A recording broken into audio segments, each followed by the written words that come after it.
Hey, so I've just arrived in the beautiful city of Turin, Italy for the Nitto ATP World Tour Finals. I'm here for 3 days and got lots of fun planned, so I'm going to take you guys behind the scenes at the tournament, show you some of the action. We're also going to get on court with Neal Skupski, which I'm really excited about, and I'll show you a little bit of the city as well.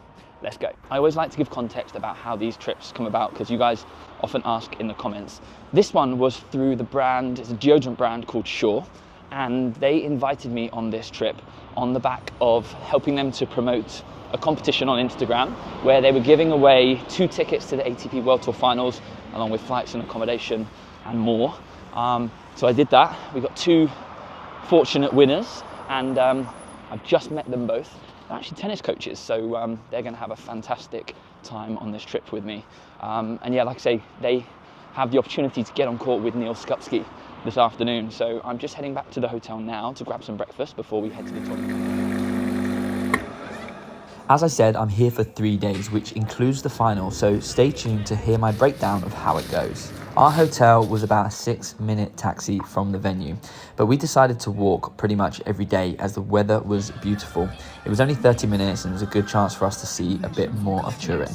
When we arrived at the venue, we could see that the grounds were vast and there was plenty of things to do in between watching the tennis.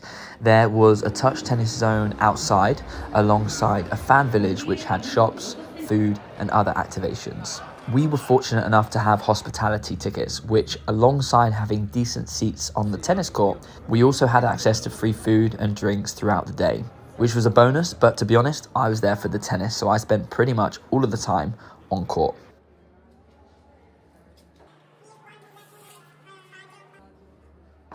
Buongiorno.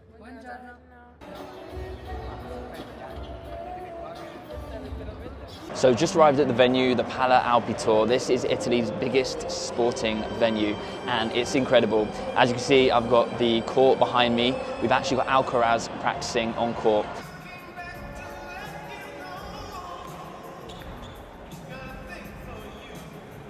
Now, I've been to the O2 for the Nitto ATP Finals a couple of times, and it's an epic atmosphere there. So I'm looking forward to seeing what this is going to be like. The first match we watched was in the final round of the group stage of the doubles.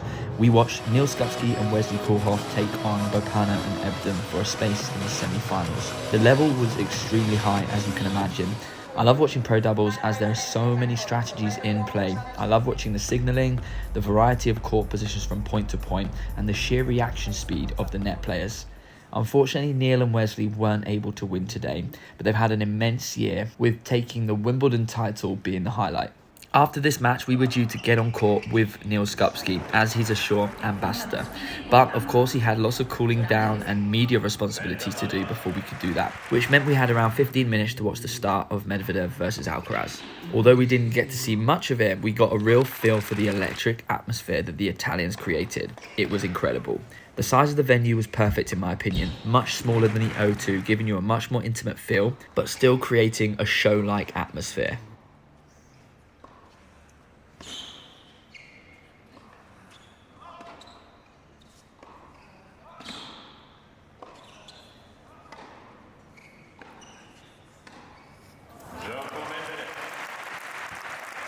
So I'm here with Chris and Kyle, and we're just about to have a hit on the practice court, but you'll never guess who's behind us. We're kind of hoping the crowd goes after Novak has finished, because we're going to be a bit tight, aren't we, boys? Absolutely. Let's do Pressure's it. on. Strain. End of session. Maybe. Time for us to play. Now I think Goran's going to get another racket. Watching Novak practicing in the flesh is always incredible. I've seen him a few times before. One thing that I always notice is how particular he is with the type of ball that he's receiving in his practice. He was clearly asking his hitting partner to hit the ball in a certain way, as he wanted to practice playing against a certain type of shot. Here you can see him asking his hitting partner to hit the ball lower than he was, which I can only imagine was because he thought he was going to be playing against Medvedev, who hits the ball super flat and super low.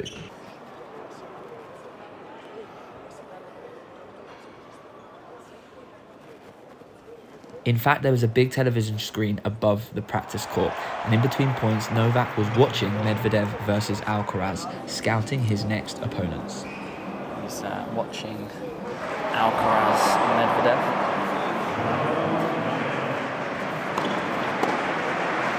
To go down that end, push Novak off. Yeah, do it. It's not good for Davis Cup though, is it? After kicking Novak off court, we finally managed to get on court with Neal. Chris and Carl were down the other end of the court hitting balls with Neal, while I got the chance to chat with him. How was the surface? Is it quick or? Very quick. Yeah. Just a new ball. Yeah. So difficult to turn here. Yeah, for sure. You enjoy a slower court? I don't mind, but this is extremely tough. Yeah. Do the practice courts play like the show court? This one similar, Yeah. but the two other ones are a little short. Also a little bit of altitude. Yeah. Neal was possibly one of the nicest pro tennis players I've ever met. Super humble, super easy to talk to, and brought brilliant energy to the court for this hitting session. As I can only imagine that after losing that match, this was probably the last thing he wanted to do. I actually messaged Neal after the session, thanking him for his time and his energy on court, and he actually said that the session itself actually helped him to get over the loss, so that was really nice to hear. So after an epic session on court with Neal Skupski, we're back in the arena to watch Zverev versus Rublev. Now, although this is unfortunately a dead rubber, there's still €390,000 on the line for these guys, so it's going to be a good match.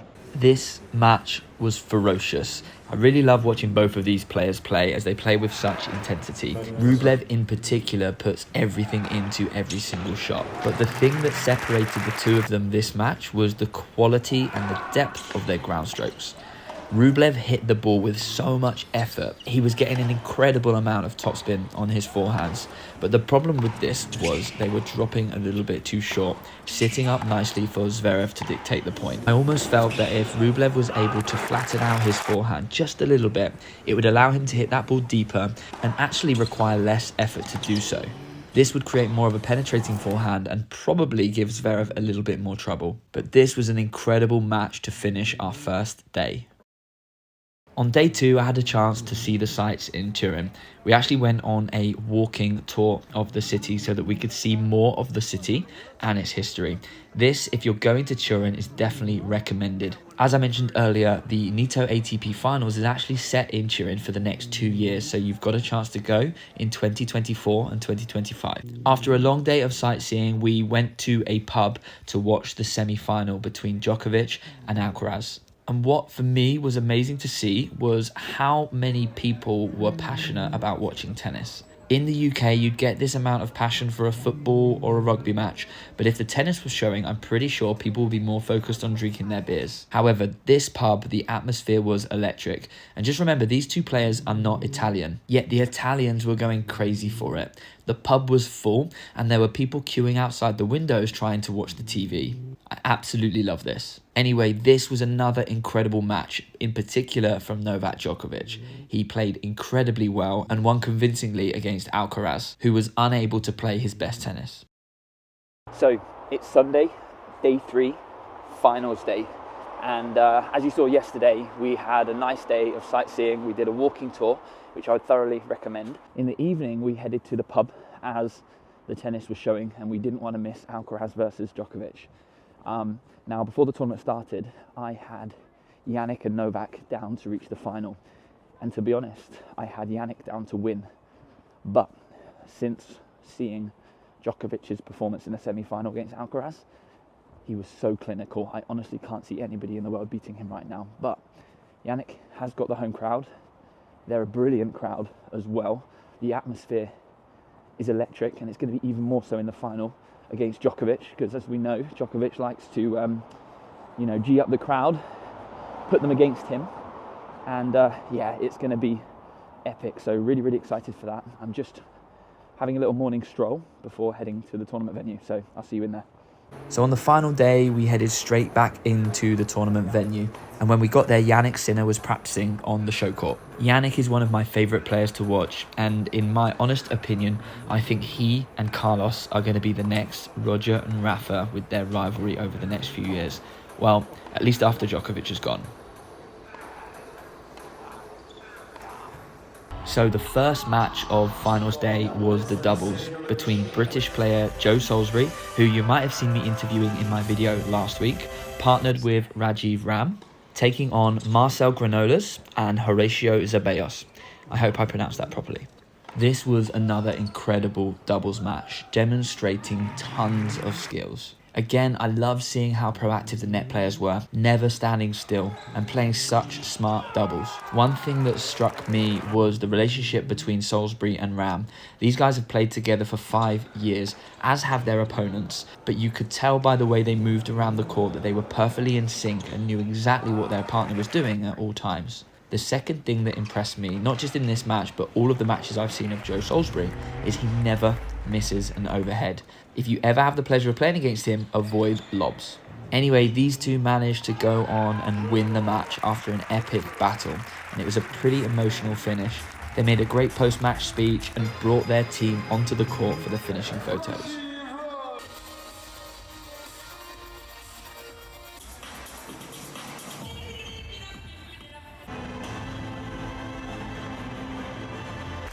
So, the final match of my trip.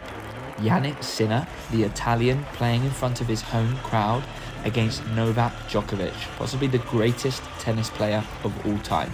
I say possibly as I'm a massive Roger and Rafa fan. However, I can't deny that I'm becoming a bigger and bigger fan of Novak Djokovic. Now, as I said before, I kind of expected this final, and I was expecting Jannik to go and win the tournament right at the start.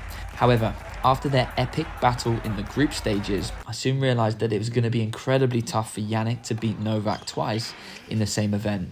And then after seeing the semi-final that Novak played against Alcaraz, he honestly looks like nobody can beat him at the moment. Now, straight away in this match, Novak got off to a brilliant start. Jannik was unable to touch his serving games. Every single serving game that Djokovic had lasted 2 to 3 minutes. However, Jannik's serving games went on for much longer. This is normally a good indication of who is going to win the first set.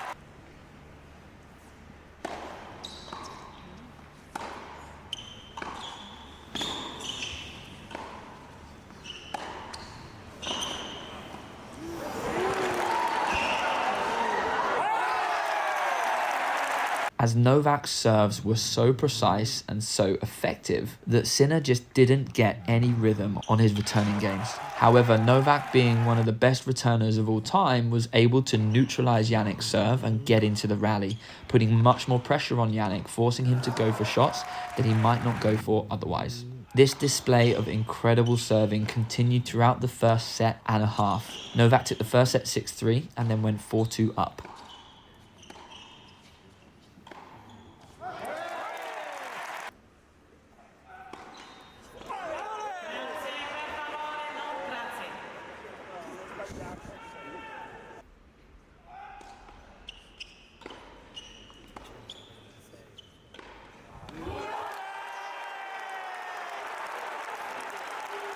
The Italian crowd were incredible throughout the whole match, but at this point in the second set, things really heated up, as Jannik had a chance to break Novak back. There were tons of juices in a really long game, and because the Italians sensed a little bit of hope for Jannik, they started to increase their support for him, and at some stages, too much. It was slightly unfair on Novak. In between points and even in between first and second serves, they were chanting for Jannik. Now, in most occasions, this is not on and it would probably affect the players on court. However, Novak is so good in these situations. In fact, I think he loves it. He often G's up the crowd and puts them against him, as that atmosphere pushes him to focus more and to play more intensely. And this is exactly what it did.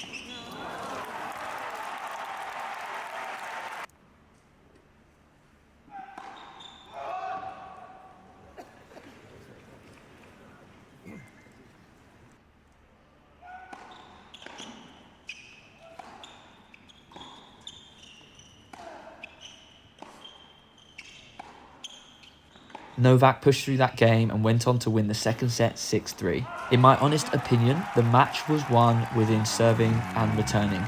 Novak's first serve points won was at 91%, which is huge. He won 29 out of 32 points on his first serve. I honestly think that if Jannik was able to neutralize that first serve and make more first serve returns in play, he would have really challenged Novak as he did in the group stages. If I was Jannik and I was struggling to return Novak's serves as he was, I would have actually mixed up my return position a little bit more, maybe stepped in slightly closer to close off those angles. Now, that's easier said than done, as Novak's hitting the serve pretty big, and that of course would limit Jannik's time. However, because he was a couple of meters back behind the baseline, it opened up much more space for Novak to hit those aces and unreturnable first serves. Sometimes the simple act of changing up your court position can actually force your opponent to serve to a certain part of the court that they're not so good at. Now, Novak was pretty good at hitting both parts, but mixing things up could have given him a change of scenery. So that was a wrap for Turin for me. Let me know in the comments below if you have any questions about the trip, as like I say, it's definitely one you should try to go to if you have the opportunity. Thanks as always for watching this video. I hope you enjoyed it. If you did, consider subscribing to the channel and hit that thumbs up button, as it goes a long way to getting my videos to reach more people. Thanks as always. I look forward to seeing you in the next one. Take care.